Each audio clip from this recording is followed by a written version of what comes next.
So, Rage 2. Sometimes these reviews come in at 18, maybe 20 minutes, especially with games that have a lot of content. For instance, at launch, The Division 2 was one such game, and I had to edit down a script from about 5,000 words to something that would fit within a roughly 20-minute video. Well, that's not going to be a problem today because Rage 2 has basically no content.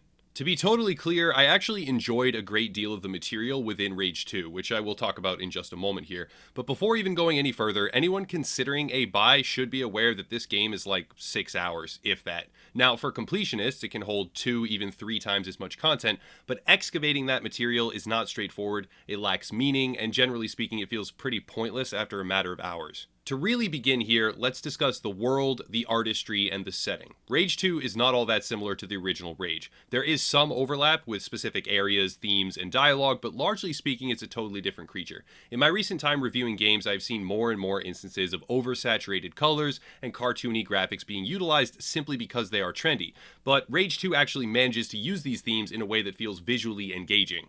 In terms of setting, I have to take a step back on a personal level here because I'm a sucker for post-apocalyptic themes. I've always enjoyed wasteland-style games, Mad Max, Fallout, you name it. So in that regard, Rage 2 ticks a few boxes that are very appealing to me. But I would also say with relative confidence that the art style, architecture, and environment are well crafted and overall quite successful in their goal of creating a striking post-apocalyptic world. To expand on the art style, the enemy design is actually quite interesting. However, as interesting as the enemies are, there are very few types. You will typically be fighting one of 2 separate factions that are very similar, with intermittent battles that engage a third faction, but within that third faction, most of the enemies are nearly identical. There are also some bosses, but among those bosses, again, there are really only 2 types. I guess 3 if you count one that is basically the same but just has a different set of weak points. These bosses are also reused heavily. You'll be fighting the same type of turret boss over and over in the open world, the same type of ogre monster as well, and within the campaign there are multiple different times you fight the same cybernetic ogre with the exact same visuals, weak points, and difficulty. It just happens in different missions. Speaking of missions, there are only 8 main missions. Now, within those missions there's a decent degree of variety, but before going any further, I have to stop and acknowledge one mission in particular. Before unlocking the final campaign segment called Project Dagger, you need to grind open world activities. During my first session playing the game, I also live streamed that session for reference, I was sick, I was tired, and anything but focused. I was not at peak 100%. I played for less than 4 hours and had already completed almost all of the main missions in the entire game, landing me at the open world grind, which directly precludes the final mission. What essentially happens is the campaign pauses and the player must raise the reputation of 3 different NPCs to level 5 or higher. To do this, you just complete roadblocks, outposts, or objectives in the open world. You can slay convoys, kill bosses, etc., but each type of activity has a different color, pink, orange, or blue, and each of those types of activities must be done enough so as to raise the reputation to 5 or above, which requires something like 800 XP. Now, 800 XP isn't hard to get, but the problem is the game does not really set you up with comprehensive map visibility. So for me, I got stuck at level 5 orange and level 5 blue, but my pink NPC was level 3, and I had to blindly drive around the world until I found enough outposts to get him to level 5, which was not that many, sure, but the aimless driving took like 4 times longer than the actual content I had to complete. All in all, the open world grinding segment took just as much time as the whole rest of the campaign for me, which is honestly really troubling. Now, for a comparison which will sound really harsh, and it should because this isn't okay, the open world reputation grind for these 3 NPCs is almost the exact same thing that was seen in Anthem with the original Legionnaire tombs. I can't sit here and give Anthem endless amounts of shit for that mission archetype and then give Rage 2 a pass. The fact that over half of the entire campaign, at least for me personally, was a simple, lazy mission that just told me to go complete a bunch of side activities is totally unacceptable. Now, though, we have to talk about progression because this is where the game becomes even more disjointed. By the end of the game, I had unlocked something like 1/10 of the upgrades available. The campaign was over and I didn't even know how to unlock crafting. I was missing a third of the core arc abilities, which I'll talk more about in just a second, and I had probably earned enough materials to upgrade a single weapon a couple of times. Now, had I wanted to, I could have spent a few hours grinding out random open world activities and found all the different upgrade vendors, etc., then made sure to buy the perks or augmentations that seemed best, and played the game like a real progression-based FPS RPG hybrid.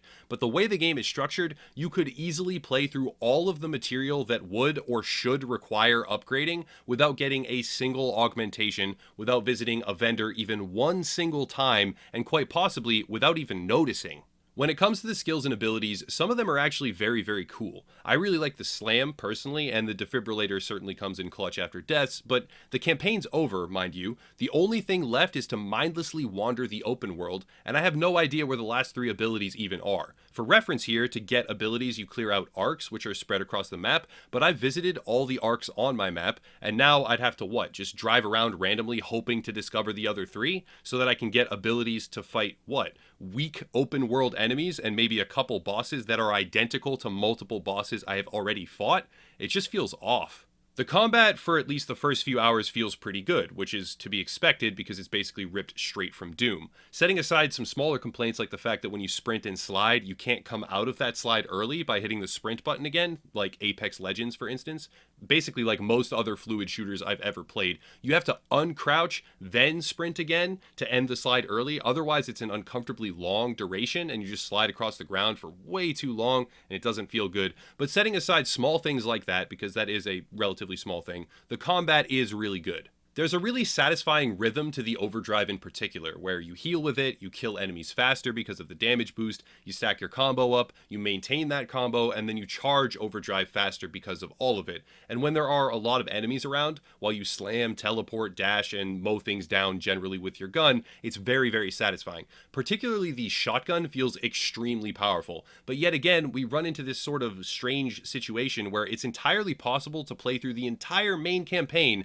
and most of the surrounding side content without ever going past the basic loadout. I have literally only unlocked the assault rifle, the shotgun, and the pistol. There are 5 more cool weapons which I could get, but why? The final boss is dead, and I would have to search for these things actively, and I don't know where they are, to what end, to kill what enemies. I will also say that I didn't just rush through the main story, I spent some time doing extra side areas in an attempt to discover some of these things I had missed out on. But even then, I felt no sense of motivation, since the actual meaningful content was compressed into a sort of hands-off 6 or 8 hour segment. Also, now is probably the time to discuss the menu lag. I don't know if this is unique to console, but for me, in the menu, when you try to scroll across the columns, you can rapidly press the button 5 or 6 times, like you would in any other game and have it respond, but in Rage 2, it will ignore like 4 of those key presses, and then take an extra 2 or 3 seconds to skip across 2 columns in a clearly laggy, glitchy way. Scrolling up and down is the most irritating thing in the world. You can't just quickly navigate to where you want to go.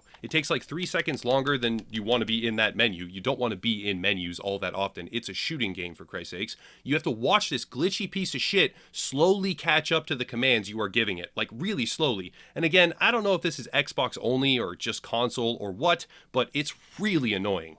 On the subject of bugs and glitches, I've seen numerous reports from others, but I'll speak to the ones I myself personally saw. I had multiple times where I simply couldn't talk to an NPC and had to restart the game. I encountered a bug in the racing mission where a competitor completed the race in a time that's physically impossible and unbeatable, so I had to redo the entire race, which sucked a lot. And there was also another bug where my car wouldn't repair, but that one seemed to fix itself rather quickly. For the most part, the game is functional. I didn't really encounter truly game-breaking bugs that halted my progression entirely, but there were enough minor ones that it definitely subtracted from the experience. There are a lot of moments in Rage 2 where you'll think to yourself, what? That's it? What the fuck? That's all? And those moments are definitely offset by some quality combat and cool enemies and extremely satisfying explosions with accompanying sounds, but when huge chunks of what little material the game even has are punctuated with confusion and disappointment, it really makes it hard to recommend the title. A great comparison here is Far Cry New Dawn. Far Cry New Dawn was a $40 game at launch, and it contained far more material. Pound for pound, if you visit every single location in Rage 2, buy every upgrade and unlock every single talent, then it may actually be a pretty close comparison, but when it comes to meaningful story-driven content, incentivized exploration, and worthwhile motivation, Rage 2 is 50% more expensive with far less material.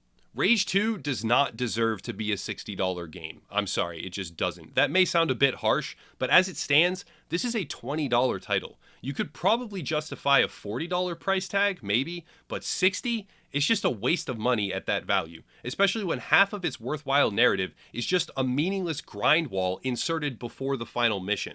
The potential is certainly there. Like I said, there are very cool elements in this game, but there was little to no capitalization on the potential that the world creates. I found that the most fun I would have was chasing down these massive armored convoys with heavy weapons and various weak points. I would have to drive and shoot while chipping away at these Mad Max Fury Road style war machines, and these vehicles could have been worked into the actual story easily, but they just weren't. You could have had a mission where you drive one of these giant annihilators or hunted them down as you progress from outpost to outpost in the open world for a scripted assault campaign or something like that. But instead, they just stick them there and leave them as a one-off mechanic that you see and you think, oh, that's cool. I wish they'd done more with that. I could certainly get a few more hours out of Rage 2 if I really wanted to, but the main story is over. I've already fought all of the main boss archetypes multiple times, and I feel no incentive whatsoever to strengthen, improve, or unlock further upgrades. Not to mention the fact I went through the whole game without hardly unlocking anything at all to begin with. I find myself staring at this game that I paid $60 for, thinking, wow, I could have done so many more meaningful things with that money. And that's not a good feeling to have after buying a brand new AAA video game. In the end, if I had to rate the game as is, it's like a 5 out of 10. Honestly, it's like a 4.5 out of 10, maybe a 5 tops. If there was co-op, it'd be higher. If they had actually used the world that they created, which is fairly cool in terms of the world itself, for something, anything, it would be much, much higher. But instead, we have this big open world of side content that is stitched together in the most rudimentary way imaginable, with decent gunplay and world construction, yes, but not much else. It's energetic, it gives a great first impression, but it doesn't take long to see that there's just nothing there. That's it though. If you want to support the channel, check out the links down below. We have various different communities, merch, subscriptions, etc., but I'll cut it there and stop rambling. As always, thank you all for watching, and have a nice night.